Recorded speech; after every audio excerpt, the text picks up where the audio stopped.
bonjour, chers amis. Heureux de vous retrouver pour la suite de notre étude concernant le jugement et les 7 sceaux. Lors de notre premier volet, nous avons lu que l'histoire des sceaux, le livre contenant les 7 sceaux, contient l'histoire du monde. Et que ce livre représente effectivement l'histoire de toutes les nations depuis son début jusqu'à sa fin. Nous avons aussi compris qu'il existe bel et bien un sanctuaire dans le ciel et que la raison pour laquelle il y a un sanctuaire dans le ciel, c'est dans le but de purifier les livres qui s'y trouvent, de purifier et de confesser les péchés afin qu'à la fin de tout ce système, que les péchés soient transférés du sanctuaire sur la tête du bouc qui représente Satan. Nous avons aussi compris que quand nous demandons pardon à Dieu, les fautes sont effectivement confessées, mais dans les registres du ciel, ils sont encore conservés jusqu'à ce que, effectivement, comme je vous ai dit tout à l'heure, qu'au grand jour des expiations, que tous ces péchés soient attribués à Satan, si toutefois nos fautes ont été confessées. J'espère que tout ce premier volet a été suffisamment clair pour vous. Aujourd'hui, nous aborderons le second volet. Nous n'allons pas encore développer tous les sceaux, comme je vous ai dit, parce qu'il y a beaucoup de choses à voir. Mais je vous demande beaucoup de patience afin que nous puissions apporter tous les éléments pour vous. Aujourd'hui, comme je vous dis, le sujet concerne les livres. Et qui sont ceux qui sont jugés particulièrement? Est-ce que tout le monde est jugé maintenant, depuis 1944? Si oui, qu'est-ce qui nous le prouve? Sinon, qui sont ceux qui sont jugés maintenant? Et pour quelles raisons sont-ils jugés maintenant? Et c'est ce que nous allons aborder aujourd'hui. Alors, avant tout, comme à l'accoutumée, prenons la position pour la prière et implorons la présence de Dieu. Éternel, Dieu d'amour, de bonté, gloire, honneur, louange à toi, de maintenant et pour toujours. Merci pour tous ces privilèges que tu nous accordes, de pouvoir nous présenter devant toi, tels que nous sommes, afin que nous puissions nous décharger sur toi de nos fardeaux, de nos soucis, de nos difficultés, et que tu nous remplisses de toi. Façonne-nous entre tes mains, comme l'argile entre les mains du potier, et préserve-nous de tout mal, et donne-nous à l'idée que le temps ne nous appartient pas, et que nous devons mener une vie correcte pour toi. Que ton Saint-Esprit prenne possession de nous, et que tu nous conduises dans toute la vérité, je t'ai prié, au nom puissant de Jésus pour ta gloire, Père. Amen. Amen. Pour commencer, chers amis, le premier texte que nous lirons se trouve dans Daniel chapitre 7. Daniel chapitre 7, verset 10, qui nous dit ceci. Un fleuve de feu coulait et sortait de devant lui. 1000 milliers le servaient et 10 000 millions se tenaient en sa présence. Les juges s'assirent et les livres furent ouverts. Ici, nous voyons, comme nous l'avons dit dans le premier volet, qu'il y a une scène de jugement qui est mise en place, qui a été mise en place depuis 1844, et que dans cette scène de jugement, il y a des livres qui sont ouverts. Et le livre contenant les 7 sceaux, l'agneau l'a ouvert, nous avons vu que c'est l'histoire des nations, et que, mis à part ce livre que l'agneau a ouvert, il y a aussi différents livres qui furent ouverts. Nous chercherons à savoir que représentent ces livres. Et dans Apocalypse chapitre 20, versets 11 et 12, Jean nous dit « Puis je vis un grand trône blanc, et celui qui était assis dessus, la terre, le ciel s'enfuirent devant sa face, et il ne fut plus trouvé de place pour eux. » Verset 12, « Et je vis les morts, les grands et les petits qui se tenaient devant le trône, des livres furent ouverts. Et un autre livre fut ouvert, celui qui est le livre de vie, et les morts furent jugés selon leurs œuvres, d'après ce qui était écrit dans ces livres. » Daniel nous dit que des livres furent ouverts, et à travers Apocalypse, qui représente la révélation, nous avons un complément d'information qui nous dit que, Jean nous dit que, à part les livres qui furent ouverts, il y a aussi un autre livre qui est ouvert, qui est le livre de vie. Et les morts furent jugés selon leurs œuvres d'après ce qui était écrit dans ces livres. Alors, notez bien qu'il y a effectivement plusieurs livres, mais particulièrement un livre de vie qui fut ouvert. Alors, pour quelle raison y a-t-il autant de livres et que contient le livre de vie qui fut ouvert? Et la question aussi, à savoir, qui sont, puisque nous sommes bien et bien dans la scène du tribunal, qui sont ceux qui sont jugés? Est-ce que tout le monde est jugé dans ce tribunal en même temps? Nous lirons 2 Corinthiens, chapitre 5 et Romains 14. Déjà 2 Corinthiens 5, verset 8 nous dit « Car il nous faut tous comparaître devant le tribunal de Christ, afin que chacun reçoive selon le bien ou le mal qu'il aura fait étant dans son corps. » À travers Corinthiens, Paul nous fait comprendre effectivement que tous doivent comparaître devant le tribunal de Christ. Si tous doivent comparaître, chers amis, cela sous-entend que personne ne va échapper au jugement, y compris ceux qui se disent athées aujourd'hui, puisque tous vont comparaître devant le tribunal pour que Christ rende à chacun selon le bien qu'il aura fait ou le mal qu'il aura fait dans son corps. Et Romains 14, verset 8 nous dit « Mais toi, pourquoi juges-tu ton frère? Ou toi, pourquoi méprises-tu ton frère? Puisque nous comparaîtrons tous devant le tribunal de Dieu. » Alors, cela nous permet, chers amis, de voir que, effectivement, tous nous passerons devant le tribunal de Dieu. Et le fait que Paul nous dit que tous nous devons comparaître, mais Paul ne dit pas dans quel ordre nous devons comparaître. Alors, y a-t-il un ordre dans lequel nous devons comparaître? Effectivement, il y a bel et bien un ordre. Puisque Paul continue dans 1 Corinthiens 6, verset 2, et nous dit « Ne savez-vous pas que les saints jugeront le monde? Et si c'est par vous que le monde est jugé, êtes-vous digne de rendre les moindres jugements? » Cela nous permet de comprendre, chers amis, que il y aura un jugement en plusieurs phases. Si les saints doivent juger le monde, nous devons comprendre par là que il faut qu'ils soient en condition pour juger le monde. Puisque nous avons lu que « Qui es-tu, toi qui juges ?» Cela sous-entend que tant que nous ne sommes pas dans la condition requise par Dieu, tant que nous ne sommes pas sauvés, nous ne pourrons pas juger le monde. Puisque Apocalypse chapitre 20, 4 nous dit « Il le jeta dans l'abîme, ferma et scella l'entrée au-dessus de lui afin qu'il ne séduisît plus les nations jusqu'à ce que les 1000 ans fussent accomplis, après quoi il faut qu'il soit délié pour un peu de temps. Et je vis des trônes au verset 4, et à ceux qui s'y assirent fut donné le pouvoir de juger. » Alors vous voyez ici que, d'après ce que Paul nous dit dans Corinthiens, les saints jugeront le monde. À quel moment jugeront-ils le monde? À quel moment jugeront-ils les méchants? Après les 1000 ans. Alors vous voyez effectivement, chers amis, que ici, les croyants ne sont pas jugés, ou encore les justes ne sont pas jugés avec les méchants. Cette opération du jugement des méchants se fera après les 1000 ans en collaboration avec les saints qui seront sauvés. Alors à la question, est-ce que tous sont jugés en même temps? Non. D'accord? Il y a effectivement un ordre dans lequel nous devons être jugés. Et Pierre nous dit ceci dans 1 Pierre 4, verset 17. « Le jugement va commencer par la maison de Dieu. Or, si c'est par nous qu'il commence, quelle sera la fin de ceux qui n'obéissent pas à l'évangile de Dieu? » Ici, nous voyons que le jugement va commencer par la maison de Dieu, chers amis.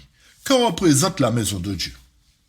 La maison de Dieu représente tous ceux qui marchent selon les principes de sa loi. D'accord?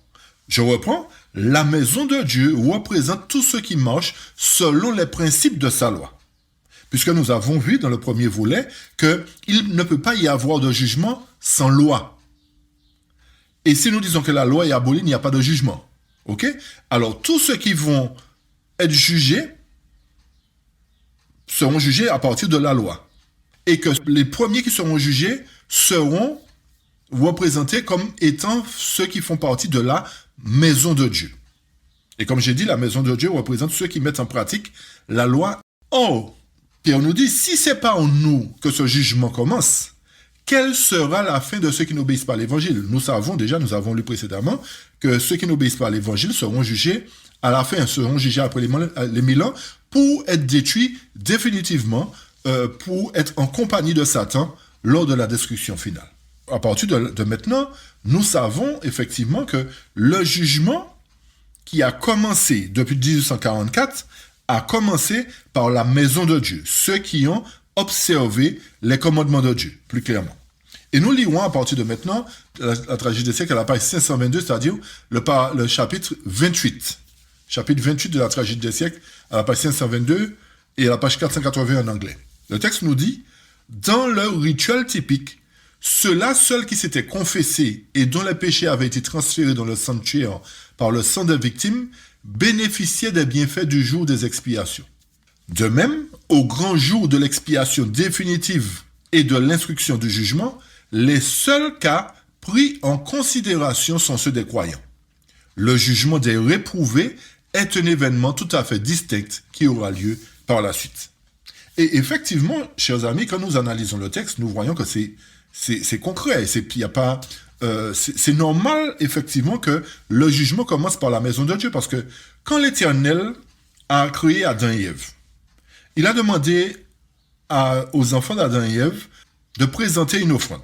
Caïn a offert une offrande de ce qu'il voulait, de ses fruits, etc. Tandis qu'Abel a offert ce que l'Éternel lui avait demandé. Cela nous montre que l'adoration avait commencé à ce moment-là. L'adoration, le rite sacrificiel pour le pardon de péché avait commencé à ce moment-là. Et Abel était représenté par un croyant, par ceux qui faisaient partie de la maison de Dieu, ainsi qu'Adam et tous ses enfants. Tandis que Caïn a décidé de faire ce qu'il voulait, d'offrir ce qu'il voulait, d'offrir sa propre adoration, sa propre offrande. Et cela, vous voyez bien, n'a pas plu à l'Éternel, et cela a poussé Caïn à tuer son frère parce qu'il était jaloux du fait que l'Éternel avait répondu, avait agréé l'offrande d'Abel. Tout ceci nous montre qu'effectivement, à partir de là, il y a eu deux lignées. Il y a eu la maison de Dieu, ceux de la maison de Dieu, ceux qui marchent selon l'obéissance à la parole de Dieu, au commandement de Dieu, et ceux qui décident de ne pas marcher selon les commandements de Dieu et qui décident de faire leur propre volonté. Ok. Maintenant, attention, je ne dis pas que tous ceux qui ne connaissent pas encore la vérité seront perdus ou seront jugés avec les méchants, c'est pas ce que je dis. Mais l'Éternel nous montre bien qu'il y aura deux classes, les bons et les méchants. Les méchants, nous allons distinguer qui ils sont tout à l'heure. Mais notez premièrement que le jugement commence par la maison de Dieu. Ok? Alors, le paragraphe suivant nous dit ceci. Les registres du ciel sur lesquels les noms et les actions des hommes sont inscrits serviront de base au jugement. Qu'est-ce qui servira de base, chers amis? Les registres du ciel, c'est-à-dire les livres qui sont ouverts d'après ce que Daniel et Jean ont révélé. Les livres sont ouverts, les registres du ciel. Sur lesquels sont quoi? Les noms et les actions des hommes sont inscrits. Cela voudrait dire quoi? Cela voudrait dire que toutes nos actions sont inscrites scrupuleusement avec exactitude sur les livres, pour que lorsque l'Éternel nous appellera notre nom, même si nous ne sommes pas présents devant le tribunal, mais à travers les livres, l'Éternel mettra en évidence tous nos faits et gestes, si nous avons été justes ou pas. Et c'est pour cette raison que Daniel dit, les juges s'assirent et les livres furent ouverts. Le voyant de Patmos, décrivant la même scène, ajoute, et un livre fut ouvert, celui qui est le livre de vie, et les morts furent jugés selon leurs œuvres, d'après ce qui était écrit dans ces livres. C'est ce que nous avons lu tout à l'heure. Alors, le livre de vie, que représente-t-il? Qu'est-ce qu'il contient? Le paragraphe suivant nous dit, le livre de vie renferme les noms de ceux qui sont entrés au service de Dieu. Pause avant de poursuivre. Le livre de vie renferme le nom de ceux qui sont entrés au service de Dieu. C'est quoi entrer au service de Dieu? Entrer au service de Dieu, c'est accepter Jésus comme son sauveur personnel, accepter sa loi et ses témoignages. On ne peut pas accepter Jésus en reniant sa loi. D'accord? On ne peut pas accepter Jésus en reniant sa loi. Cela sous-entend qu'à un moment donné, celui qui entre au service de Dieu doit l'accepter totalement comme étant le rémunérateur, comme étant celui qui a mis en place la loi, qui a mis en place les ordonnances. Ok? Ici, ceci nous permet de comprendre que, premièrement, ceux qui sont entrés au service de Dieu sont jugés. Je poursuis et je vais apporter des éléments concernant ce que je viens de dire. Jésus disait à ses disciples, « Réjouissez-vous de ce que vos noms soient écrits dans les cieux. » Paul parle de ses fidèles collaborateurs dont les noms sont dans le livre de vie. Considérant une époque de détresse telle qu'il n'y en a point eu depuis que les nations existent jusqu'à cette époque, le prophète Daniel dit que le peuple de Dieu y échappera, tous ceux qui seront trouvés inscrits dans le livre, chers amis. Et le voyant de Patmos déclare que seuls pourront entrer dans la cité de Dieu ceux qui sont inscrits dans le livre de vie et de l'agneau. Alors, comme j'ai dit tout à l'heure, ceux qui sont jugés, ce sont premièrement les croyants. Mais qu'est-ce que ça veut dire véritablement? Nous avons dit que ce sont ceux qui sont entrés au service de Dieu. C'est ce que le texte nous a dit au départ. Mais comment comprendre cela? Paul nous fait comprendre dans Romains, le paragraphe suivant, Romains 2, versets 11 à 13, « Car devant Dieu, il n'y a point d'acception de personne. Tous ceux qui ont péché sans la loi périront aussi sans la loi. Et tous ceux qui ont péché avec la loi seront jugés par la loi. Ce ne sont pas en effet ceux qui écoutent la loi qui sont justes devant Dieu, mais ce sont ceux qui la mettent en pratique qui seront justifiés. » Ici, nous voyons, chers amis, que tous, effectivement, doivent être jugés. Ceux qui ont eu la loi seront jugés après la loi. Ceux qui n'ont pas eu la loi seront jugés aussi sans la loi. D'accord? Mais le texte nous dit aussi que ce ne sont pas ceux qui écoutent la loi qui seront justes, mais ce sont ceux qui mettent en pratique la loi. S'il y a une mise en pratique de la loi, il sous-entend que la loi existe et que la loi a une raison d'être, à sa valeur toujours. Ça, c'est une chose. Deuxièmement, Paul continue et nous dit dans Romains, dans le chapitre 2, versets 14, 15 et 16. « Quand les païens qui n'ont pas la loi font naturellement ce que prescrit la loi, ils sont, eux qui n'ont pas la loi, une loi pour eux-mêmes. Ils montrent que l'œuvre de la loi est écrite dans leur cœur. Leur conscience en rendant témoignage et leurs pensées s'accusant ou se défendent à tour. C'est ce qui paraîtra au jour où, selon mon évangile, Dieu jugera par Jésus-Christ les actions secrètes des hommes. » Ici, nous voyons un autre point. Paul nous dit, quand les païens qui n'ont pas la loi font naturellement ce qui est prescrit par la loi, ils sont, eux qui n'ont point la loi, une loi pour eux-mêmes. Comment comparer ces textes avec le texte qui nous a dit que seuls ceux qui sont entrés au service de Dieu seront jugés? D'après ce que nous dit Paul, concernant les païens qui n'ont pas la loi, le verset 15 nous donne un élément. Le verset 15 nous dit que il montre que l'œuvre de la loi est écrite dans leur cœur. Certainement, cela vous est déjà arrivé, de côtoyer certaines personnes qui ne connaissent pas Dieu, mais qui font le bien. Je vais prendre un autre exemple. Il y a certaines régions où les hommes vivent dans les bois, ils vivent nus, ils vivent en petites communautés, et quand certains reporters vont dans ces contrées-là, on fait les interviews, on demande aux gens comment ils vivent. Et vous vous rendez compte que ces gens-là, ils vous disent qu'ils ne gardent pas rancune, ils font le bien, ils ne pratiquent pas certaines choses, etc. Et quand vous analysez, vous comparez leur vie avec la loi de Dieu, vous dites, mais ces gens-là sont conformes en fait. Ils n'ont pas la connaissance que nous avons, et pourtant, quand vous analysez ce qu'ils disent, vous voyez qu'ils sont conformes d'après leur façon de vivre. Tous ces gens-là, effectivement, sont considérés comme entrant au service de Dieu avec le peu qu'ils avaient, avec ce que Dieu avait mis dans leur cœur. D'accord? Ça, c'est une chose. D'autre part, ce qu'il nous faut bien comprendre, en fait, concernant ceux qui entrent au service de Dieu, nous ne parlons pas là d'une religion, de ceux qui pratiquent une religion seulement. OK? Parce que ça peut être très délicat, en fait. Et là où il faut comprendre véritablement, c'est que, d'après ce que le texte nous dit, ceux qui sont entrés au service de Dieu, c'est tous ceux qui ont mis en pratique la parole de Dieu avec le peu qu'ils avaient. C'est-à-dire que, je prends un exemple concret. Imaginez que, d'après l'histoire de cette église, l'église presbytérienne, il y a des gens qui sont morts croyants avec la connaissance qu'ils avaient en tant que presbytériens. OK? S'ils ont reçu 14% de vérité, et ils ont mis ces 14% de vérité-là, ils ont fait le bien à part ça, ils ont marché, ils ont mené une vie correcte, ces presbytériens-là qui sont morts sont considérés comme entrant au service de Dieu. Même s'ils n'ont pas connu, par exemple, le baptême par immersion, même s'ils n'ont pas connu la loi comme nous connaissons aujourd'hui, mais avec les 14% ou bien les 15% qu'ils avaient, ils ont observé ces 14%-là, on va dire, à 100%. Vous voyez ce que je veux dire?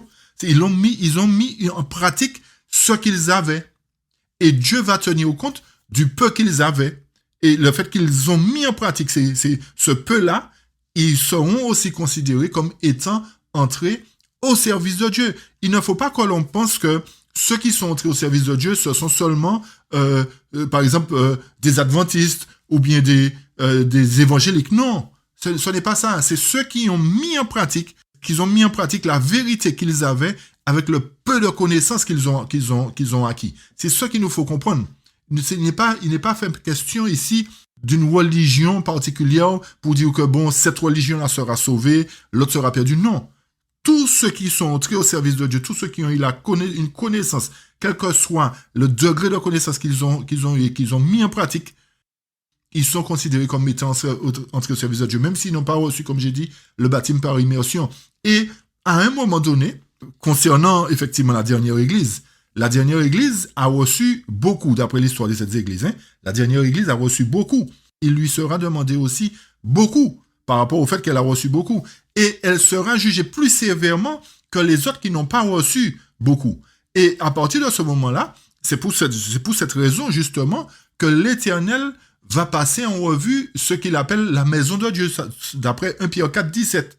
La maison de Dieu, il va passer en revue et il va séparer les méchants, les impénitents dans sa maison et il va garder les brebis, il va garder ceux qui sont bons. Et à partir de ce moment-là, étant donné que dans le monde, il y a d'autres communautés de croyants, il y a des gens qui croient toujours avec le peu de connaissances qu'ils ont, et bien l'Éternel, après avoir purifié son Église, après avoir fait le jugement, ce qu'on appelle le jugement des vivants, ces gens-là qui resteront fidèles lors du jugement des vivants dans la dernière Église, l'Église de la Odyssée, à qui l'Éternel a fait des recommandations, ces gens-là vont apporter un message à toutes les autres communautés de croyants qui ont peut-être 5%, 10%, 20%, ils vont entendre la vérité dans toute sa pureté. À partir de ce moment-là, ils recevront 100% de la vérité et ils seront aussi considérés comme étant entrés ou entrant au service de Dieu. Et c'est pour cette raison que, quand nous relisons Daniel concernant la pierre sort de la montagne, c'est-à-dire la séparation des impénitents, des pénitents à travers le jugement de Dieu. Cette pierre-là devient une grande montagne, c'est-à-dire après la prédication de cette pierre-là, après la prédication des 144 000, eh bien, toutes les autres dominations qui ont 5, 10, 15% recevront 100%. Et à ce moment-là, il n'y aura pas de religion, il n'y aura qu'un seul peuple de Dieu qui sera entré au service de Dieu. C'est-à-dire toutes les dénominations feront un seul peuple. Il n'y aura plus de religion. Ils seront simplement appelés d'un nouveau nom que l'Éternel va donner à tout ce peuple-là. C'est ça qu'il faut comprendre à travers la maison de Dieu et à travers, pour bien comprendre aussi Romains 2, versets 14 à 16. Alors j'espère que ce point-là est suffisamment clair pour chacun de nous, chers amis. À partir de là, nous voyons un peu mieux comment les choses vont se faire à travers le jugement que Dieu va mettre en place. Ok, nous poursuivons. J'espère que ce point a été clair. Dans Hébreux 9, verset 22, le texte nous dit « Et presque tout, d'après la loi, est purifié avec du sang, et sans effusion de sang, il n'y a pas de pardon. » Ici, l'Éternel nous fait comprendre encore à travers Paul que pour qu'on puisse recevoir le pardon, il faut qu'on accepte le sacrifice de Jésus, le sang qui a été versé sur la croix. C'est pour cette raison que ceux qui entrent au service de Dieu doivent accepter le sacrifice de Jésus-Christ, non seulement accepter le sacrifice de Jésus-Christ, mais accepter la loi de Dieu, puisque presque tout doit, d'après la loi, est purifié avec le sang. Cela sous-entend qu'il faut le sang de Christ, mais il faut aussi la loi qui sert de base pour le jugement. Vous avez bien compris que les deux vont de pair. On ne peut pas dire qu'on accepte le Christ et qu'on rejette sa loi. Ok? Cela nous montre bien que les deux sont très importants. Nous poursuivons à la page 523 de la tragédie des siècles qui nous dit ceci. Un livre de souvenirs fut écrit devant lui, dit Malachie, pour ceux qui craignent l'Éternel et qui honorent son nom. Leurs paroles de foi, leurs actes de bonté, tout est enregistré dans le ciel. Et Néhémie 13,14 fait allusion à cela quand il dit « Souviens-toi de moi, ô mon Dieu, et n'oublie pas mes actes de piété à l'égard de la maison de Dieu. » Tous les actes de justice sont immortalisés dans le livre de Dieu. Ici, nous voyons clairement, chers amis, qu'il y a un livre de souvenirs qui fut écrit. Et ce livre de souvenirs doit contenir les bonnes actions des hommes. Notez qu'il y a plusieurs livres. Un livre de souvenirs dans lequel est contenu les bonnes actions des hommes et un autre dans lequel sont contenues les mauvaises actions des hommes aussi. Ok? Nous allons le lire tout à l'heure. Alors, il est important de comprendre, chers amis, que les livres serviront aussi de base au jugement, de preuve quant à l'investigation qui sera menée concernant le jugement de chaque individu. Il y a aussi, à la page suivante, à la page 523, il y a aussi un registre de péchés. Ceci est un autre livre, chers amis. Il y a aussi un registre des péchés. Dieu amènera toute œuvre en jugement au sujet de tout ce qui est caché, soit bien, soit mal. Au jour du jugement, les hommes rendront compte de toute parole vaine qu'ils ont proférée, car par tes paroles tu seras justifié, par tes paroles tu seras condamné. Les intentions secrètes, les mobiles inavoués figurent dans l'infaillible mémorial, car le Seigneur mettra en lumière ce qui est caché dans les ténèbres et manifestera les desseins des cœurs. Voici, cela est inscrit devant moi, dit l'Éternel, vos iniquités et les iniquités de vos pères. Vous voyez que effectivement, il y a une raison pour laquelle l'agneau seul est digne d'ouvrir le livre contenant les 7 sceaux. Parce que c'est lui qui est mort pour l'humanité. Et c'est lui qui va servir de défenseur, servir d'avocat devant son Père pour l'humanité pour laquelle il est mort. Vous comprenez pour quelle raison lui seul est digne d'ouvrir le livre maintenant et que l'histoire des sceaux ne commence pas à l'ère chrétienne parce que les sceaux se déroulent à travers le jugement et que le jugement passe en revue les cas de chaque génération successive, chers amis. C'est pour cette raison que nous ne pouvons pas continuer à dire que les sceaux représentent l'Église chrétienne. D'accord? Et notez particulièrement que dans ce registre de péché, Dieu amènera toute œuvre en jugement. Aujourd'hui, nous commettons des actes et le plus souvent, les hommes ne savent pas ce que nous avons commis et nous sommes considérés comme des saints, des gens qui sont bien. Quand on regarde quelqu'un, on lui donne le bon Dieu de son confession, il dit « Ah, c'est une bonne personne », mais on ne sait pas derrière ce qui se passe. Et dans ces livres seront inscrits tous ceux que les hommes auront fait, que les autres ne connaîtront pas. Mais l'Éternel, qui a mis ses anges à sa disposition pour noter scrupuleusement ce que nous aurons fait, lors de l'appel de notre nom dans la séance de ce tribunal, même si nous ne sommes pas présents, il y aura des représentants qui seront là pour nous. Il faut bien comprendre ça, puisque les morts ne paraissent pas devant le tribunal. C'est le nom qui comparaît. Ce ne sont pas les gens physiquement qui comparaissent, ce sont les noms qui comparaissent. Ok? Et à travers les livres, l'investigation est menée pour savoir si ces personnes-là ont accompli une bonne action ou pas. Et comme je vous ai dit, toute action est notée scrupuleusement dans les livres, chers amis. Toute action. Et aujourd'hui, personne, comme on dit, on ne sait pas qui est bon, qui est pas bon. On ne le sait pas. C'est pour cette raison, encore une fois, que l'Éternel nous dit de laisser croître ensemble livrer le bon, parce que nous ne savons pas quel livre pauvre pour nous abandonnons des choses, nous faisons des choses parce que nous voyons de nos propres yeux. Mais l'Éternel nous dit, qui es-tu, toi, qui juges? Vous comprenez, chers amis, pourquoi l'Éternel nous dit que c'est lui qui aura la dernière sentence du jugement, qui fera la séparation. Et le texte suivant nous dit, toute œuvre humaine passe en revue devant Dieu pour être classée comme acte de fidélité ou d'infidélité. En face de chaque nom, dans les registres du ciel sont couchés avec une redoutable exactitude toute parole mauvaise, tout acte égoïste, tout devoir négligé, tout péché secret, toute dissimulation.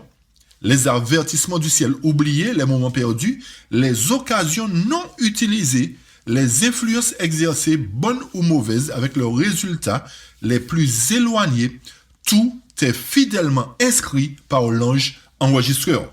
Ceci doit nous faire frémir, chers amis. Ceci doit nous faire réfléchir aussi. Toute œuvre humaine passe en revue devant Dieu pour être classée comme acte de fidélité ou d'infidélité. L'Éternel nous fait comprendre qu'il nous adresse des avertissements depuis des années. Et il va tenir compte des avertissements qu'il nous a lancés. Il va tenir compte des moments perdus. Il va tenir compte des occasions non utilisées. Et c'est pour cette raison que nous avons lu dans le premier volet que pendant que le jugement se déroule dans le ciel, il faut que sur la terre, le peuple de Dieu mène une vie juste, renonce définitivement au péché. Vous comprenez pourquoi, chers amis, nous devons avoir une attitude correcte, comme j'ai toujours dit, parce que nous ne savons pas à quelle heure l'ange de la mort vient nous visiter. Il faut qu'on tienne compte des avertissements de Dieu, des opportunités que l'Éternel nous offre, ne pas toujours envoyer à demain, parce que le plus souvent nous entendons la voix de Dieu, nous disons j'aurai le temps. Combien de personnes sont descendues dans la tombe parce qu'ils pensaient qu'ils avaient le temps, ils ont repoussé la voix de Dieu, ils ont entendu l'Éternel les interpeller, mais ils ont pensé que leur destin leur appartenait, que c'est eux qui décidaient d'être en vie ou pas. Et la mort les a fauchés. Et ces gens-là, lorsque leur nom apparaîtra devant le tribunal, ils auront à rendre compte pour ces occasions non utilisées. Vous comprenez pourquoi il est important aujourd'hui de mener une vie juste, chers amis, de ne pas juger les autres, mais de se considérer soi-même. Est-ce que nous sommes dans la position que Dieu attend de nous? Chaque acte est fidèlement inscrit par l'ange enregistreur. Quelle que soit la chose que nous faisons en cachette. Le plus souvent, nous faisons des choses, nous faisons des péchés. Nous regardons à droite, à gauche, devant, derrière, mais nous oublions de regarder en haut.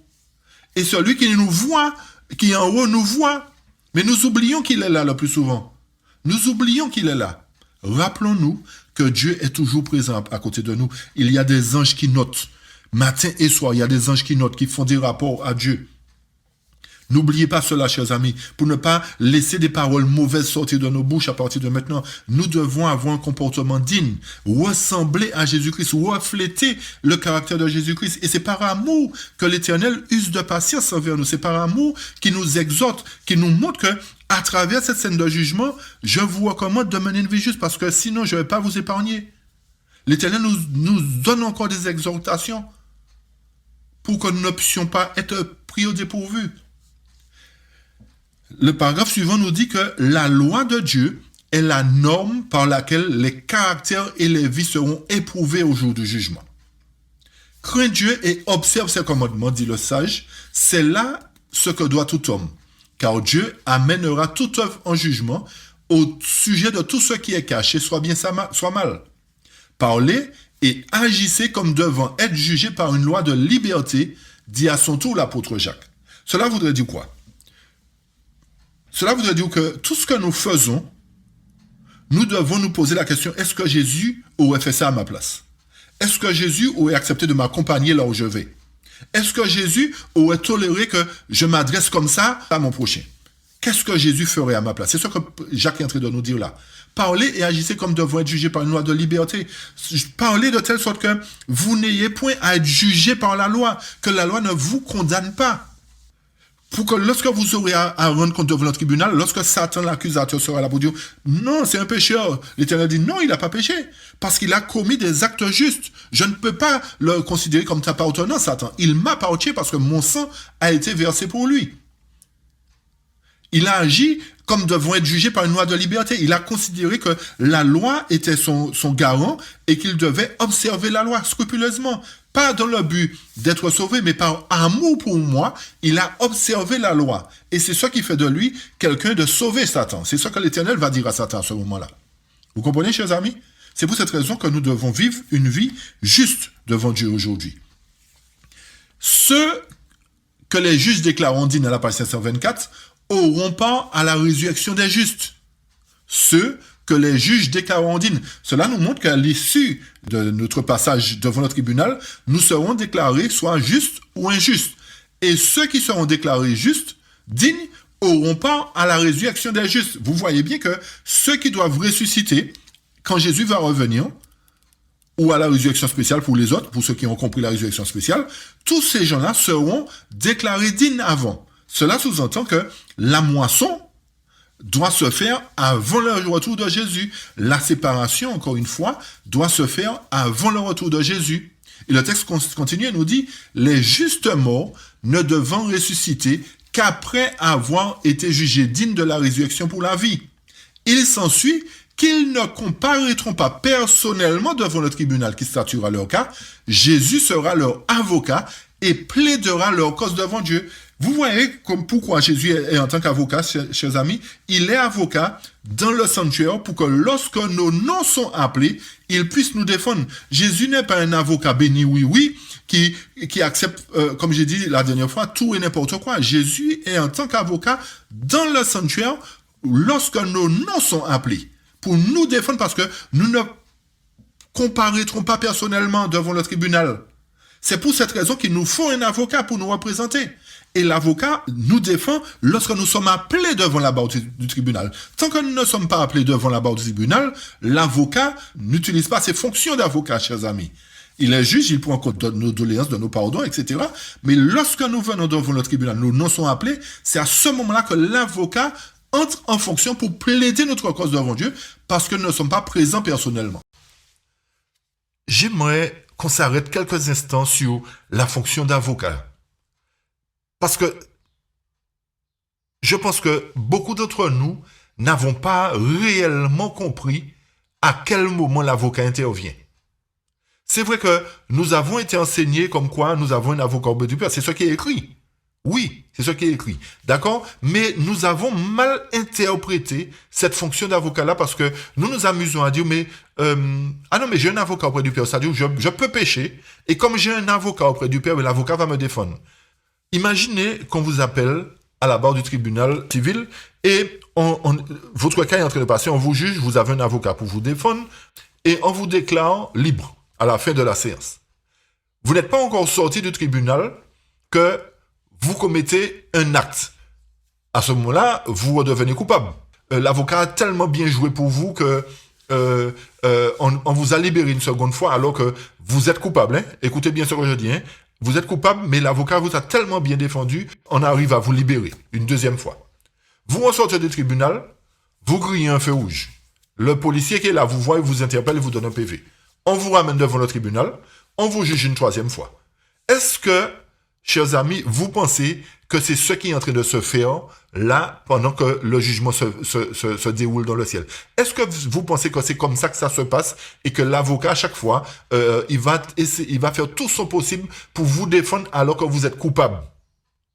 Chers amis, peut-être que ça se passe sur la terre. Peut-être qu'il y a de bons avocats qui défendent certaines personnes sur la terre qui arrivent à déjouer les choses, par exemple par une vice de procédure, par des choses de ce genre, et que vous arrivez à passer dans les mailles du filet. Mais concernant ce qui se passe dans le ciel, chers amis, il faut qu'on comprenne vraiment que ce qui se passe dans le tribunal, dans le sanctuaire, ne se déroule pas de la même manière que sur la terre, chers amis. La façon dont on voit les choses, c'est comme si on est en train de dire que Jésus, en tant qu'avocat, alors que nous n'en sommes appelés devant le tribunal, il est en train de dire, Père, attends un petit moment, il me semble qu'il a péché à nouveau. Il me semble qu'il a péché, il faut qu'on revienne sur la décision qu'on a prise. On a pensé qu'il était juste, mais en fait, quand on l'a déclaré juste après, il a péché et il se trouve qu'il y a un problème. Attends un petit moment, on va revoir ça. Chers amis, si nous pensons que c'est comme ça que ça se passe là, nous nous trompons. Nous nous trompons réellement, gravement. Hein. Il faut qu'on comprenne, comme j'ai dit, que c'est l'acte final qui est là. L'acte final. Il n'y a plus à revenir sur ça. Quand Jésus prend la décision en tant qu'avocat, c'est que nous avons été jugés dignes ou pas. Il n'y a pas de liberté, puis après, si on pêche, on revient au tribunal. Non, c'est l'acte final, c'est la décision finale qui va déterminer si, dans le livre de vie, nos noms doivent être conservés. Pourquoi? Dans le but d'être sauvés. Et c'est à ce moment-là que l'avocat entre en fonction dans le tribunal pour prendre la décision finale, pour déclarer définitivement si vous êtes coupable ou pas. Et c'est comme ça que l'avocat fonctionne. L'avocat ne fonctionne pas quand nous péchons, nous amusons à pécher, nous péchons, nous redemandons pardon, nous péchons, nous redemandons pardon. Ce n'est pas un jeu. C'est pas comme ça que ça se passe dans le tribunal. C'est pour cette raison que, comme nous avons lu tout à l'heure, pendant que le jugement s'instruit dans le ciel, il faut que sur la terre, les croyants renoncent définitivement au péché. Cela voudrait dire que quand nos noms sont appelés, il n'y aura plus de retour en arrière. Il n'y aura plus de péché à commettre encore parce que la décision sera prise une fois pour toutes. Et comme je vous dis, c'est là que l'avocat va entrer en fonction. L'avocat ne peut pas entrer en fonction avant que vous soyez appelé devant le tribunal. C'est pas logique, chers amis. C'est pas logique. Vous pouvez pas avoir, même si vous avez un avocat attitré, c'est comme si un médecin, vous avez un médecin attitré, mais vous n'allez pas voir le médecin tout le temps, ou le médecin ne vous appelle pas tout le temps pour vous consulter. Non, c'est quand vous êtes malade, vous allez voir le médecin. Eh bien, quand vous êtes appelé devant la barre du tribunal, l'avocat vient vous défendre. Et cet acte de tribunal-là, dans le ciel du sanctuaire, la purification du sanctuaire, ce sera l'acte définitif. Notez ça bien. Ce sera l'acte définitif. Une fois que nos noms sont appelés, tant que nos noms ne sont pas appelés, l'avocat ne peut pas nous défendre. Parce que nos noms ne sont pas appelés. Il est souvent un sacrificateur, il prend nos péchés, il tient compte de notre repentir, etc. Mais au moment où nous serons appelés, à partir de cela, à partir de ce moment, l'avocat qui est Jésus-Christ plaidera devant son Père pour dire « Père, mon sang, pourquoi ?» Parce qu'après investigation, nous avons constaté, les témoins et moi, que il n'est pas coupable. On peut garder son nom dans le livre de vie. Et l'acte, comme j'ai dit, sera définitif. Il n'y aura pas de retour en arrière. Parce qu'une fois que nos noms sont conservés dans le livre de vie, personne ne peut l'effacer. Personne ne peut l'effacer. Et cela montre que nous sommes dignes d'être citoyens du ciel. J'espère que, encore une fois, que ce point-là concernant l'avocat a été un petit peu plus clair pour vous et plus clair. Il faut qu'on arrête, en fait, de penser que l'Éternel, comme j'ai dit, un béni, oui, on s'amuse à demander pardon, à pécher. Non, il faut qu'on arrête ça, chers amis. Il faut qu'on arrête ça à partir de maintenant, parce que le temps est terminé et nous ne savons pas, comme j'ai dit, à quel moment nous serons appelés si nous descendons dans la tombe. D'accord? Parce que c'est par ordre d'arrivée, on va dire, hein. C'est par ordre d'arrivée. Quand nous sommes morts, les premiers qui sont morts vont passer avant nous, mais notre nom va sûrement passer à un moment donné, si nous sommes morts. Mais tant que nous sommes vivants, il y a grâce. Tant que les signes ne se sont pas produits pour montrer que le jugement des morts va se terminer et que le jugement des vivants va commencer, nous ne sommes pas appelés devant le tribunal. Notez cela bien. Nous ne sommes pas appelés tant que le jugement des vivants n'a pas commencé. Et on va donner les signes du début du jugement des vivants dans les sceaux, concernant les sceaux, à travers les sceaux, d'accord? Il n'y a pas de date, hein. Notez bien que j'ai pas dit de date, on n'a pas de date, personne n'a des dates, mais il y a des signes, chers amis, des signes qui vont montrer à quel moment le jugement des vivants va commencer. On a déjà donné un signe, hein, à travers la guerre, mais on va donner un autre signe encore plus clair pour montrer à quel moment cela va se faire. Alors, j'espère que ce point est clair. Nous poursuivons maintenant. Hébreux 9 nous fait comprendre ceci, chers amis, à partir du verset 25 et 28, qui nous dit « Et ce n'est pas pour s'offrir lui-même plusieurs fois qu'il y est entré, comme le souverain sacrificateur entre chaque année de le sanctuaire avec du sang étranger. Autrement, il aurait fallu qu'il eût souffert plusieurs fois depuis la création du monde, tandis que maintenant, à la fin des siècles, il apparut une seule fois pour abolir le péché par son sacrifice. Et comme il est réservé aux hommes de mourir une seule fois, après quoi vient le jugement, de même, Christ s'est offert une seule fois pour porter les péchés de plusieurs, apparaîtra sans péché une seconde fois à ceux qui l'attendent pour le salut. Ici, nous voyons que le fait que Jésus soit entré dans le lieu très saint du 144, ce n'est pas pour s'offrir plusieurs fois en sacrifice, comme chaque fois le grand sacrificateur le faisait sur terre. Sinon, comme nous dit le verset 26, il aurait fallu qu'il souffre plusieurs fois depuis la création du monde. Ok?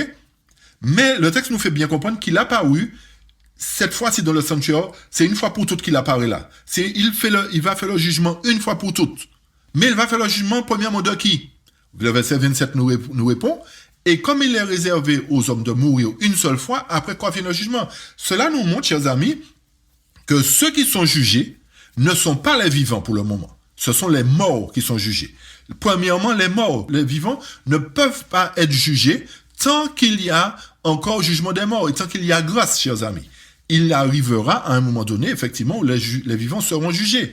Mais pour le moment, le jugement qui est en train de se faire représente le jugement des morts. Puisque Paul nous dit au verset 27, il est réservé aux hommes de mourir une seule fois, après quoi vient le jugement. Cela sous-entend que les vivants ne peuvent pas devancer les morts dans le jugement. L'Éternel ne peut pas mélanger le jugement des vivants et le jugement des morts, il commence par les morts. Il y a encore des morts jusqu'à présent, et tous ces gens-là doivent comparaître devant le tribunal du ciel. Et de même que Christ, le verset 28 nous dit, de même que Christ s'est offert une seule fois pour les péchés, pour porter les péchés de plusieurs, il apparaîtra sans péché une seconde fois à ceux qui l'attendent pour le salut. Autrement dit, ceux dont leurs noms auront été conservés dans le livre de vie à l'issue du jugement qui aura lieu dans ce grand tribunal qui est dans le ciel. Et pour cette raison que Jésus est entré et le tribunal a été mis en place en 1844 pour purifier totalement les livres, pour passer en revue le nom de tous les hommes qui sont entrés à son service. Le paragraphe à la page 525 nous dit « Lorsque les livres d'archives sont ouverts lors du jugement », vous avez vu qu'il y a des livres, chers amis, et ce sont des livres d'archives. Ce sont des livres qui relatent notre vie.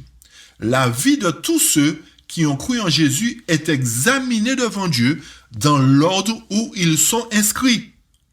Commençant par les premiers habitants de la terre, notre avocat présente les cas des croyants de chaque génération successive et termine par ceux des vivants. Chaque nom est mentionné, chaque cas est pesé avec le plus grand soin, des noms sont acceptés, d'autres sont rejetés. Quand un dossier indique des péchés non confessés et non pardonnés, le nom est radié du livre de vie et l'inscription des bonnes actions est effacée du livre de mémoire. Ici, ce texte est très important.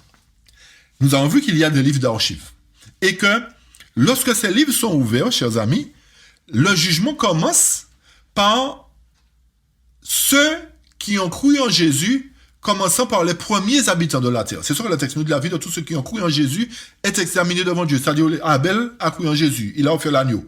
Ok?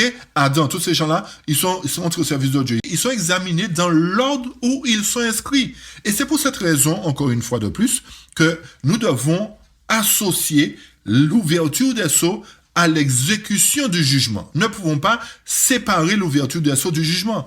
C'est dans ce jugement que les sceaux sont ouverts et que l'humanité, à travers chaque sceau, chaque période de temps, est examinée dans l'ordre où il est inscrit. Vous comprenez, chers amis?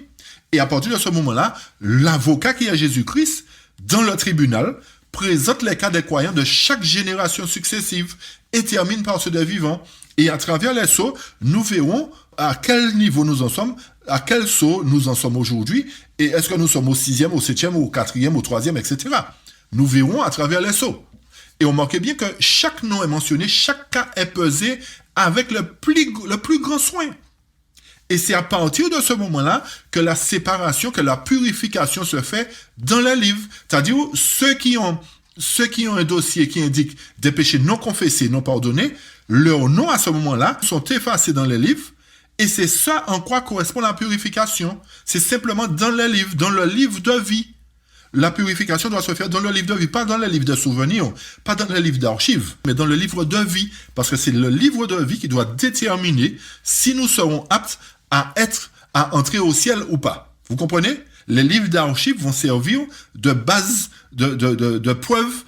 Si nous avons confessé ce que nous avons fait dans notre vie, ce sera ce qui servira d'enquête pour savoir si nos noms sont conservés dans le livre. Vous avez compris en quoi consiste la purification maintenant, chers amis? La purification consiste à retrancher dans le livre de vie le nom de tous ceux qui n'ont pas confessé leurs péchés. Et dans le livre de mémoire, les bonnes actions seront effacées parce qu'il y a une seule mauvaise action qui n'a pas été confessée. À partir de là, toutes les bonnes actions seront éliminées, seront effacées du livre de mémoire. J'espère que tous ces points sont suffisamment clairs, chers amis. Dans Message choisi, volume 1 à la page 145, ce texte c'est très important, nous montre effectivement aussi les méchants et les vivants ne sont pas en train d'être jugés ensemble, comme nous l'avons lu dans Tragédie des siècles.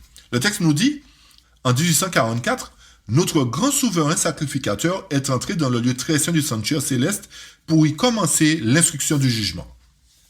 Les cas des chrétiens décédés ont passé en revue devant Dieu. Cette œuvre, une fois achevée, c'est sur les vivants que le jugement va être prononcé. Combien précieux et importants sont ces moments solennels. Le cas de chacun de nous va être examiné dans la cour céleste. Chaque individu sera jugé d'après les actes commis dans son corps. Le texte ici nous montre que les cas des chrétiens décédés ont passé en revue devant Dieu. C'est-à-dire, doivent passer premièrement en revue devant Dieu. Cette œuvre, une fois achevée, chers amis, je reprends, cette œuvre, une fois achevée, c'est sur les vivants que le jugement va être prononcé. Vous comprenez pourquoi l'Éternel ne peut pas juger les vivants? Parce qu'il y a encore grâce, chers amis. C'est pour cette raison qu'il ne peut pas encore juger les vivants. Il le fera bientôt. Il le fera bientôt. Et rappelez-vous l'étude que nous avons faite sur la guerre de Jérusalem, qui nous montre que l'Éternel a un signe, et nous allons, dans les sceaux aussi, expliquer, apporter cela, la clé encore, une clé très importante qui nous permettra de savoir à quel moment commencera le jugement des vivants. Parce que l'Éternel a donné des signes. Il n'a pas donné de date, mais il a donné des signes qui nous permettra de savoir à quel moment commencera le jugement des vivants. Alors, si nous avons bien compris que le jugement des vivants n'a pas encore commencé, chers amis, nous devons comprendre aussi que la moisson ne s'est pas encore faite. Si la moisson ne s'est pas encore faite, le criblage ne s'est pas encore opéré. OK? Cela revient à dire ce que j'avais expliqué dans l'étude concernant le jugement de la Odyssée, que aujourd'hui nous ne pouvons pas laisser abandonner de nous-mêmes le bateau, parce que le jugement n'a pas encore été fait concernant les vivants. Cela nous montre une fois de plus que si nous ne tenons pas compte du fait que la séparation doit se faire dans le ciel, premièrement, et ensuite sur la terre, nous nous mettons en porte-à-faux devant l'Éternel. J'aimerais que nous comprenions bien ce point, chers amis. Bien. Et c'est très important. Parce que aujourd'hui, effectivement, par rapport à la condition de l'Église, nous abandonnons l'Église parce que nous disons que l'Église représente Babylone, où l'Église est une abomination. Nous, comme j'ai dit, nous sommes conscients de cela. L'Église file un mauvais coton devant l'Éternel. L'Église ne fait pas ce qu'il faut devant Dieu. Malgré tous les textes que nous pouvons apporter, l'Éternel nous montre que la séparation doit se faire lorsque se fera le jugement des vivants. Tant que le jugement des vivants ne s'est pas encore opéré, l'ivraie et le bon grain doivent croître ensemble. Si nous nous enlevons personnellement en estimant que ceux qui restent dans l'église sont en abomination et en d'autres termes, nous sommes en train de dire qu'ils sont de l'ivraie et que nous sommes le bon grain. Si nous pensons comme ça, nous disons à Dieu que le jugement n'a pas de raison d'être. Vous comprenez ce que je dis? Si nous faisons comme ça, nous sommes en train de dire à Dieu que son jugement n'a pas de raison d'être. Il n'y a pas de raison d'avoir de jugement. Parce que nous faisons nous-mêmes le jugement. J'espère que vous comprenez ce que je dis, chers amis. J'aimerais que vraiment vous puissiez analyser ce que je dis clairement pour que chacun de nous puisse entrer en lui-même, parce que ce qui est en train de se faire aujourd'hui ne plaît pas à Dieu. Nous voulons devancer Dieu. Alors que le jugement des vivants se fera lorsque la séparation se fera au sein de l'Église. Cela se fera simultanément dans le ciel. En même temps que cela se fera dans le ciel, cela se reproduira sur la terre et il y aura une séparation littérale sur la terre. Les vivants, les anges exterminateurs viendront frapper ceux qui ne sont pas conformes. Et c'est ça la séparation, la moisson. C'est ça la séparation de l'ivraie et du bon grain. Cela se fera à un moment bien précis et nous apporterons les éléments quand nous allons développer les sceaux, comme j'ai dit. J'espère que vraiment nous prenons conscience de cela et que il est important pour nous de comprendre que nous ne sommes pas plus grands que l'Éternel. Nous ne sommes pas plus intelligents que Dieu. L'Éternel nous dit que c'est dans son jugement qu'il va faire cette séparation. Nous ne paierons pas de séparation avant. Si nous le faisons, nous serons jugés indignes. Même s'il y a des textes qui disent que l'Église est un problème, qu'il faut se séparer de l'Église, chers amis, il y a aussi beaucoup de textes qui disent que l'Éternel, c'est lui qui va faire la séparation. Alors, comment comprendre? Vous voyez ce que je veux dire? L'Éternel nous a dit dans sa parole qu'il ne va pas enlever les occasions de douter, les occasions de remettre en question des points de doctrine. Et s'il a dit ça, c'est qu'effectivement, il y a des occasions où on risque de remettre en question les choses. Mais l'Éternel nous dit que l'acte final, il va l'opérer dans son Église, bientôt. Cela n'a pas encore commencé. Comment le faire comprendre encore? Que cet acte, une fois achevé le jugement des morts, c'est sur les vivants que le jugement va être prononcé. Et quand le jugement est prononcé sur les vivants, la séparation se fait simultanément. C'est ça qu'il faut comprendre. Nous poursuivons, chers amis. Tous ceux qui se sont réellement repentis de leur péché et se sont par la foi réclamés du sang de Jésus-Christ comme sacrifice expiatoire ont eu leur pardon consigné dans les livres. Je reprends ça. Tous ceux qui se sont réellement repentis de leurs péchés et se sont par la foi réclamés du sang de Jésus-Christ comme sacrifice expiatoire ont eu leur pardon consigné dans les livres. Si leur vie a répondu aux exigences de la loi, leurs péchés sont effacés et ils sont jugés dignes de la vie éternelle. Jésus déclare, « Celui qui vaincra sera revêtu ainsi des vêtements blancs et j'effacerai son nom du livre de vie et je confesserai son nom devant mon Père et devant ses anges. » Chers amis, combien solennelle est cette scène qui se déroule dans le sanctuaire? Combien solennelle est cette scène qui nous permet de prendre conscience que aujourd'hui, nous ne devons pas juger quiconque. Nous ne devons pas croire que nous sommes supérieurs aux autres. Mais nous devons nous remettre en question à savoir, est-ce que j'ai rempli les conditions que Dieu attend de moi?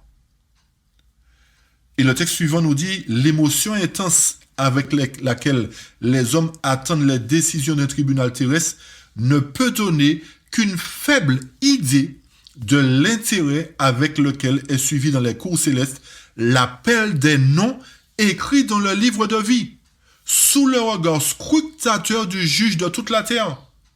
Nous rappelez-vous que Jésus est à la fois avocat, il est à la fois juge aussi, chers amis. Et les anges sont les témoins ainsi que les 24 vieillards. Je vais vous donner un élément de réponse.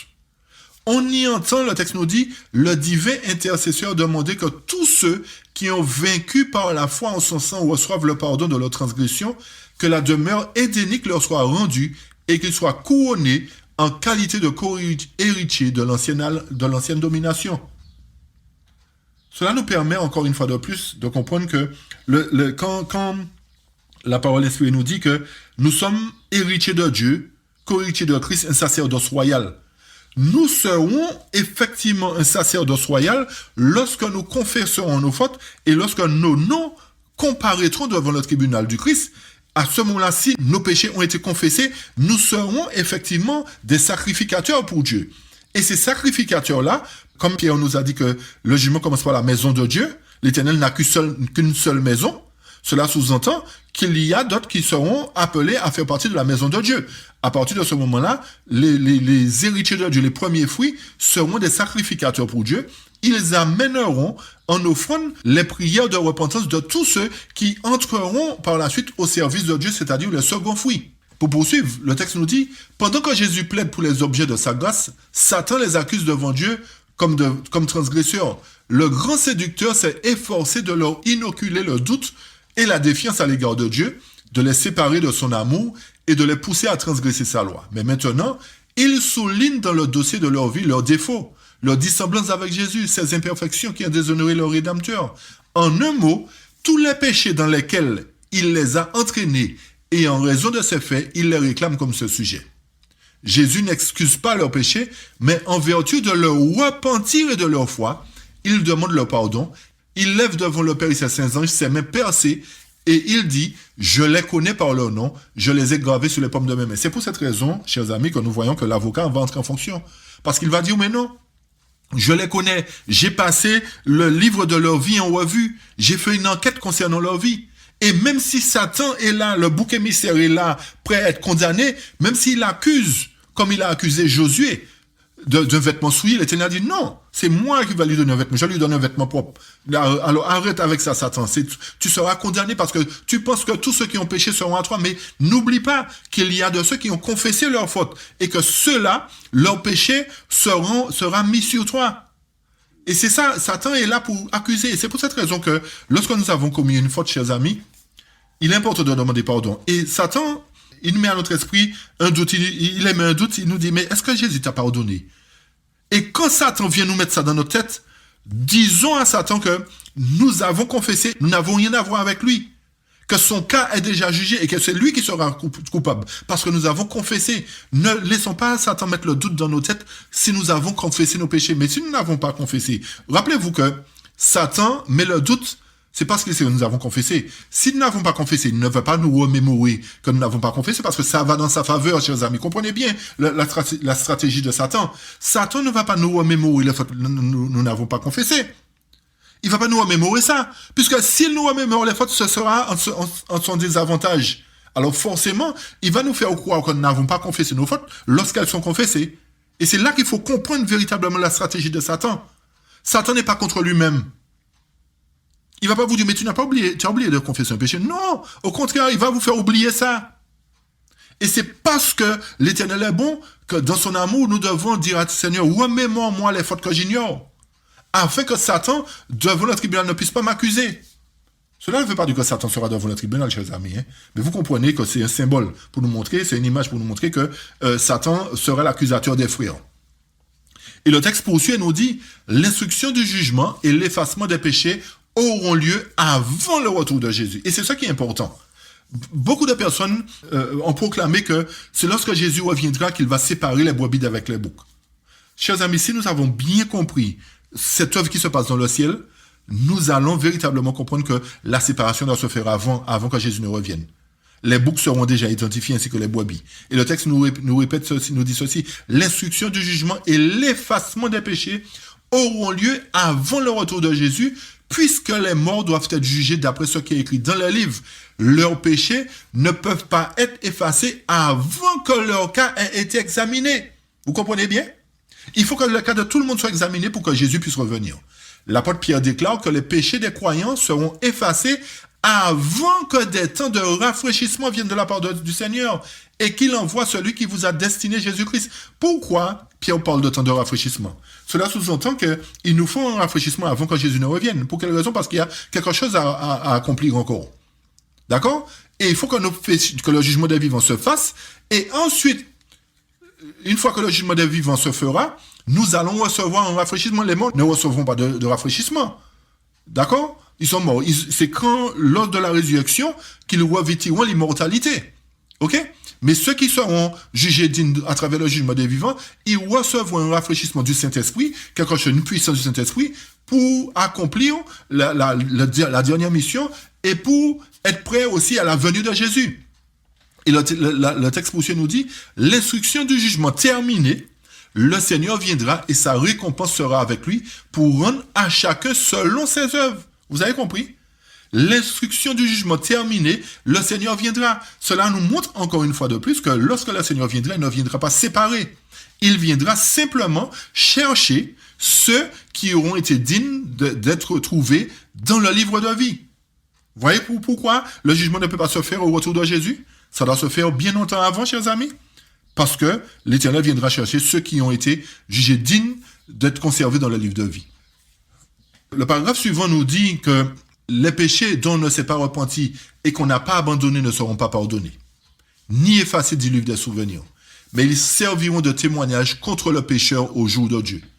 C'est pour cette raison, encore une fois, que j'invite tout un chacun, chers amis, à pouvoir considérer le sacrifice de Jésus, considérer l'amour de Jésus pour nous, considérer que Jésus use de patience envers nous. Jésus veut que nous nous repentions pendant notre vivant. Lorsque nous sommes morts, il n'y a plus de salut, il n'y a plus de grâce, il n'y a plus rien. C'est durant notre vivant que nous devons confesser nos fautes. Et c'est pour cette raison que les morts sont amenés premièrement parce que ils ont vécu, s'ils ont confessé, ils seront graciés. S'ils n'ont pas confessé, ils ne seront pas trouvés graciés. C'est pour cette raison que de notre vivant que nous devons confesser toutes nos fautes, mener une vie juste. Et c'est pour cette raison que l'Éternel mettra tout œuvre en jugement, tout ce que nous avons qui a été caché. Tout ce qui a été caché se mettra à nu. Le film va se dérouler devant nous. Combien solennelle est la pensée que jour après jour, tout ce que nous pensons, disons ou faisons est porté sur les registres du ciel. Vous avez analysé ça, chers amis? Combien solennelle est la pensée que jour après jour, tout ce que nous pensons, disons ou faisons est porté sur les registres du ciel. Une parole prononcée, un acte commis ne peuvent plus être retirés. C'est chaud ça. Une parole prononcée, un acte commis ne peuvent plus être retirés. Les anges ont enregistré le bien et le mal. Le plus puissant conquérant de la terre ne peut arracher de ses registres la page d'une seule de ses journées. Vous avez compris ça? Le plus puissant conquérant de la terre ne peut arracher de ses registres la page d'une seule de ses journées. Nos actions, nos paroles, nos intentions les plus secrètes, même contribueront à déterminer notre destinée, heureuse ou malheureuse. On peut les oublier, mais elles n'en déposeront pas moins, soit pour notre justification, soit pour notre condamnation. C'est pour cette raison que je dis, demandons à Dieu de nous remémorer les fautes que nous avons oubliées, afin que dans le registre, l'Éternel puisse tenir compte de cela. Chers amis, prenons conscience que toutes nos paroles que nous prononçons, pour nous tromper nos frères et sœurs, pour critiquer nos frères et sœurs, pour maltraiter, toutes paroles prononcées ne peuvent plus être retirées, même si nous avons confessé, même si ces paroles-là sont là, chers amis. Ces paroles ne peuvent plus être retirées. C'est pas comme nous faisons des fautes, nous corrigeons, nous effaçons. Il n'y a pas d'effaceur dans le ciel. L'effaceur sera utilisé juste dans le livre de vie, pas sur les registres, les autres registres. L'effaceur sera utilisé seulement pour effacer les noms des méchants sur les registres de vie. Le paragraphe suivant nous dit, le caractère de chacun est reproduit sur les livres du ciel avec la même exactitude que les traits du visage sur les clichés du photographe. Vous avez compris ça? Le caractère de chacun est reproduit sur les livres du ciel avec la même exactitude que les traits du visage sur les clichés du photographe. Effectivement, quand nous regardons, des fois, certainement ça vous est arrivé. Quand vous prenez une photo de vous et vous regardez, me dites, c'est pas moi qui suis là. Mais je suis bizarre, hein? C'est ce que ça veut dire, chers amis. Le caractère de chacun est reproduit avec les mêmes exactitudes des traits du visage. L'appareil photo ne rate rien. Il dit clairement l'expression de notre visage. Et c'est ce que va révéler notre caractère dans le ciel. Exactement ce que nous sommes. Exactement. C'est pour ça que nous disons, je ne suis pas photogénique.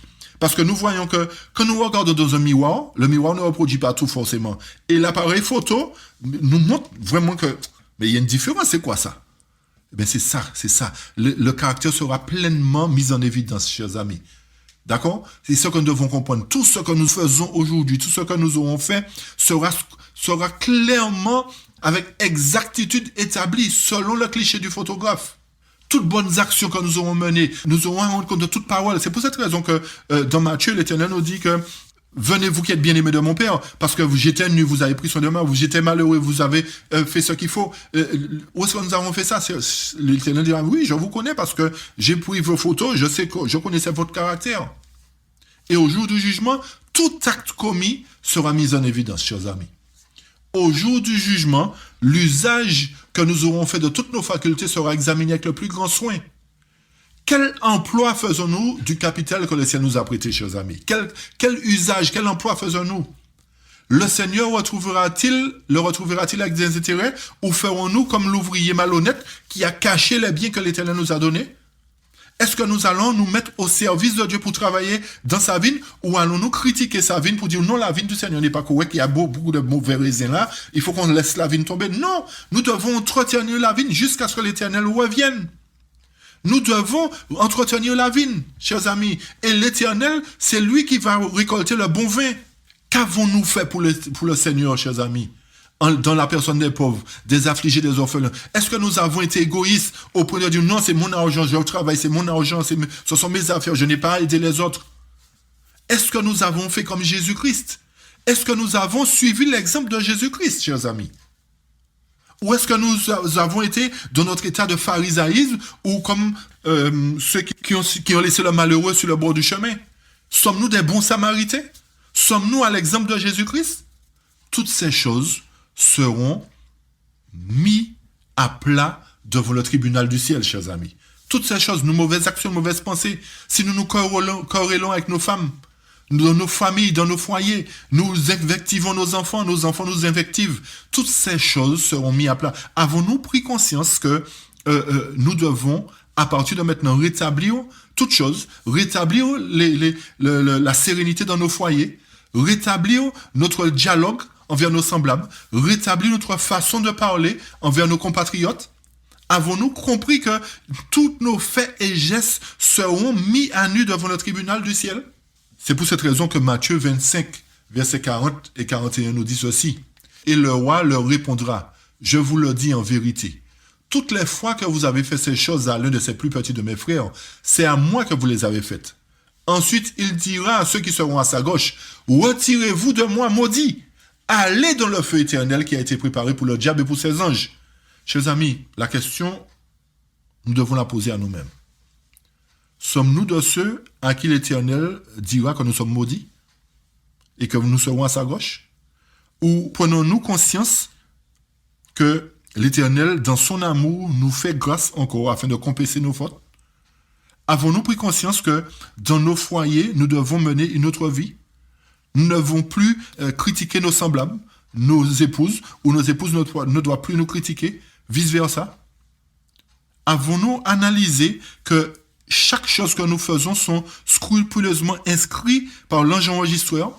Sur les registres du ciel, l'égoïsme secret du cœur humain est mis en pleine lumière. On y trouve la liste des devoirs non accomplis tant envers nos semblables qu'envers le Sauveur. On y voit combien d'heures de pensée et de forces qui appartiennent à Dieu ont été données à Satan. Et c'est grave, chers amis. Beaucoup d'entre nous passons du temps devant la télé. Nous faisons beaucoup de choses, nous donnons beaucoup de temps à la télé. Beaucoup de temps à la télé. Nous faisons beaucoup d'autres choses. Nous sommes souvent au restaurant ou bien au loisir. Et le temps passe. Nous n'aimons pas étudier. Beaucoup de personnes aujourd'hui n'aiment pas étudier les prophéties.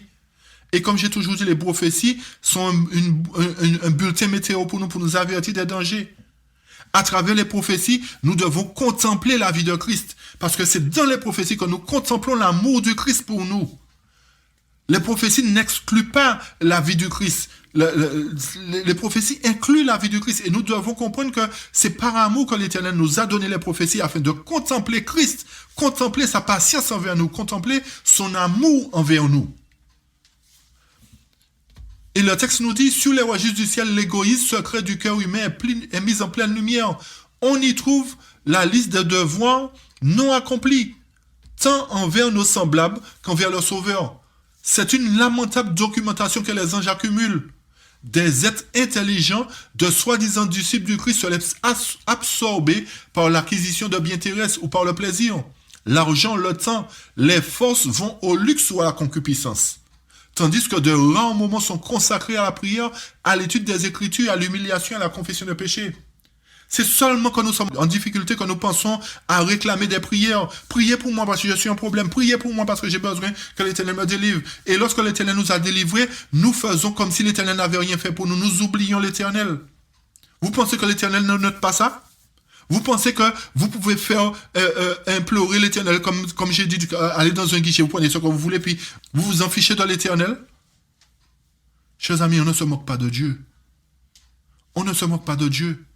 Tout ce que vous aurez fait, tout ce que nous aurons fait, sera mis en évidence devant le tribunal des cieux. Le temps perdu.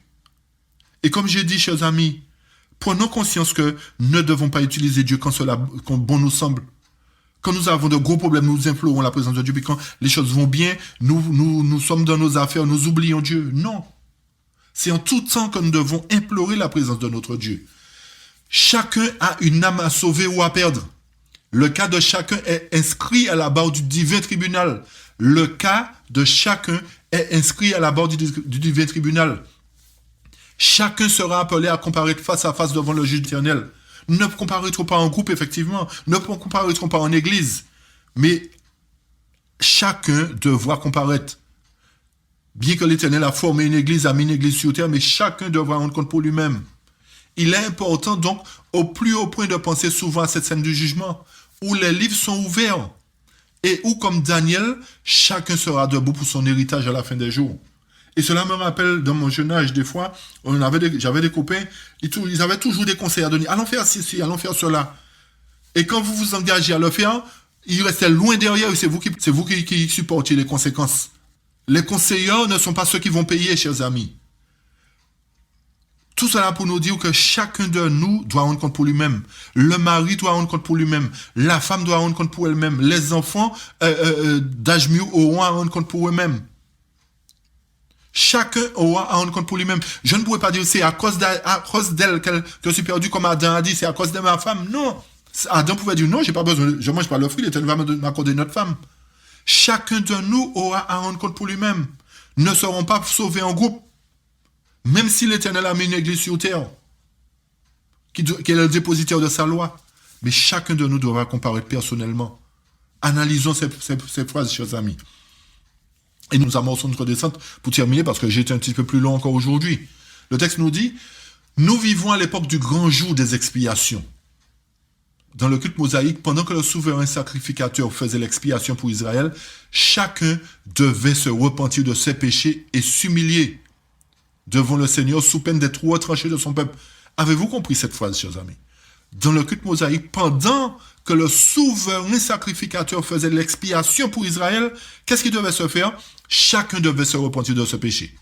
Et le texte poursuit nous dit, maintenant, de même, pendant les quelques jours de grâce qui restent encore, chers amis, pendant les quelques jours de grâce qui restent encore, ça fait depuis 1844 que le jugement a commencé. Cela fait 177 ans, comme j'ai dit la dernière fois.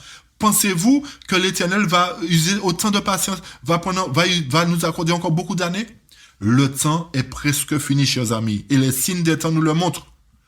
Pendant que cette scène se passe dans le ciel, pendant les quelques jours de grâce qui nous restent encore, tous ceux qui veulent que leur nom soit maintenu dans le lit de vie doivent affliger leur âme devant Dieu, ressentir une véritable douleur de leur péché et faire preuve d'une sincère conversion. Un sérieux retour sur soi-même est nécessaire. Et c'est pour cette raison que la parole inspirée nous dit que ce sont ceux qui soupirent et qui gémissent à cause des abominations qui se commettent dans l'église. Ce ne sont pas ceux qui se séparent de l'église. Ce sont ceux qui soupirent et qui gémissent à cause des abominations qui se commettent dans l'église, qui seront sauvés dans l'église, ils seront séparés. L'ivraie sera séparée du bon gré dans l'église. À cause des abominations, parce que l'Éternel sait qu'il y a des abominations dans l'église. Il le sait, chers amis. Il sait ça.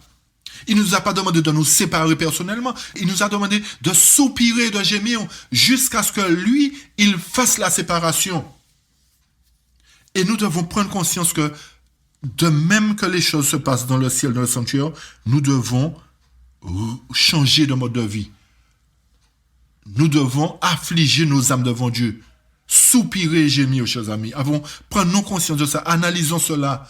Prenons conscience de cela, chers amis. Que le temps pendant lequel Jésus est dans le sanctuaire, c'est un moment solennel.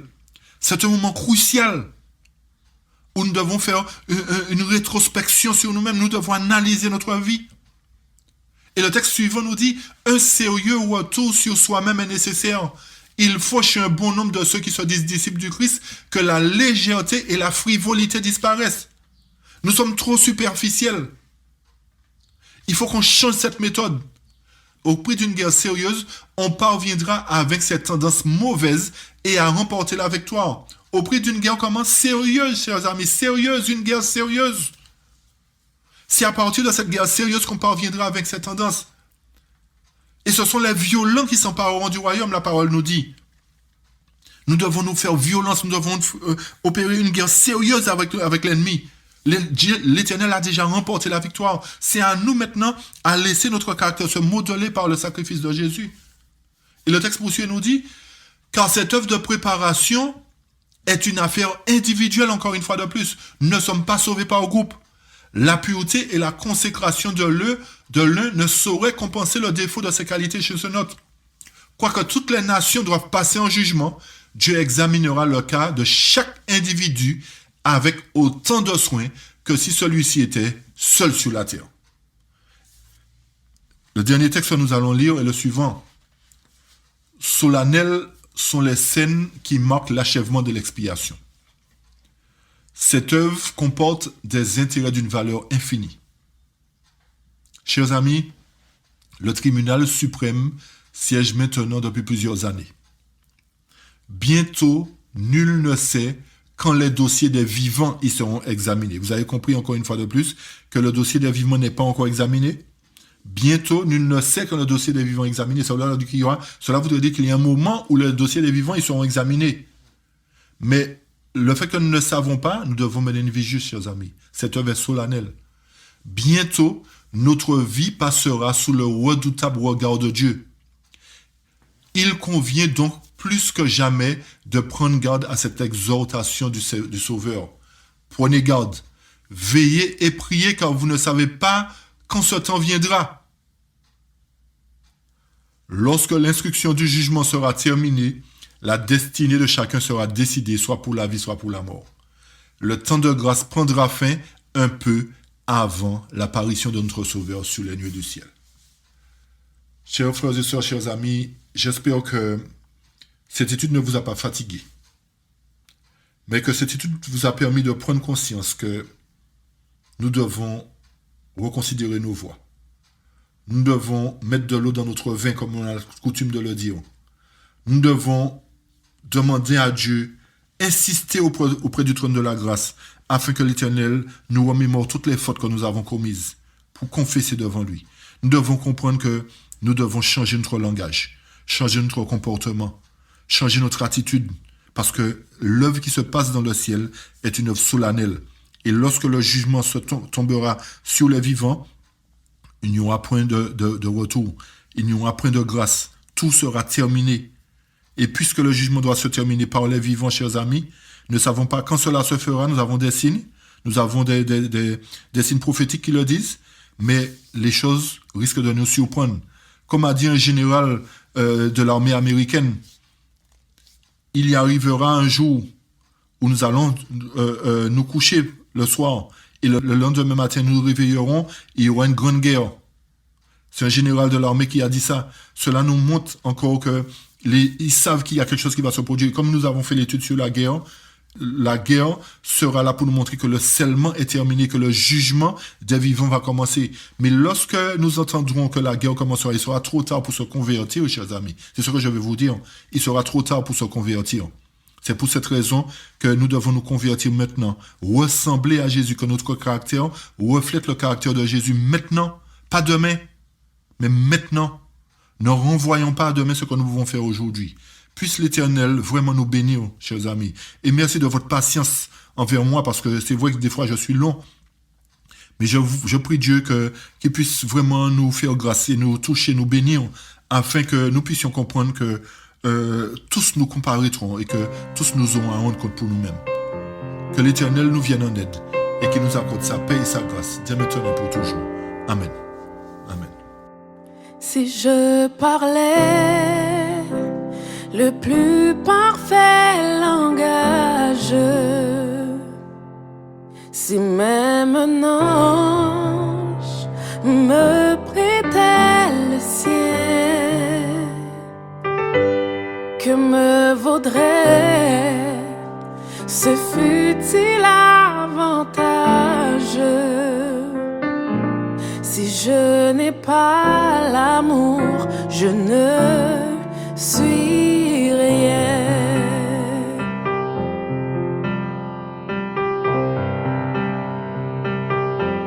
Je ne suis rien que ni rien qui résonne, une cébale au rythme répété. Tout manque encore aux grâces que tu donnes. Si je n'ai pas l'amour, je ne suis rien.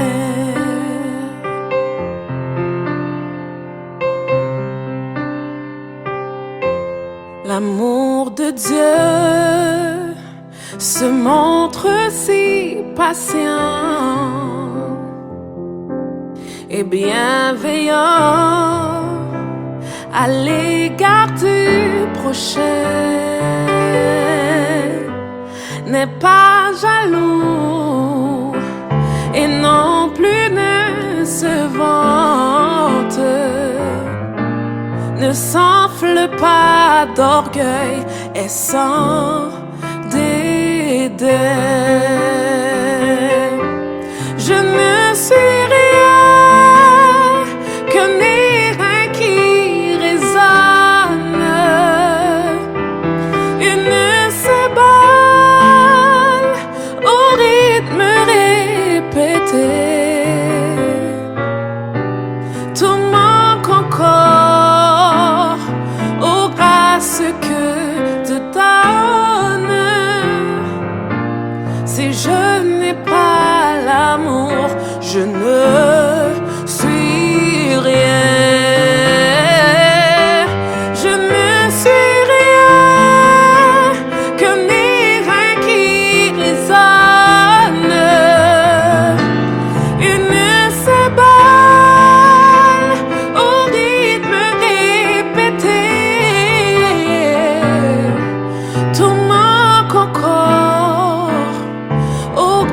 ce que Dieu donne.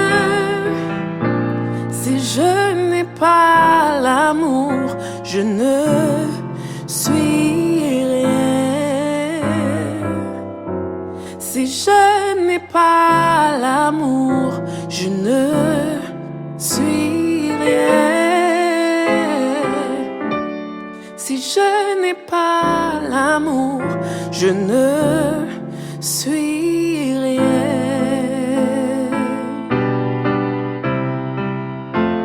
L'amour croit tout, excuse tout, espère tout et supporte tout. L'amour croit tout, excuse tout, espère tout et supporte tout. L'amour croit tout, excuse tout, espère tout et supporte tout. L'amour croit tout, excuse tout, espère tout et supporte tout, et pardonne tout. Oh, oh, oh.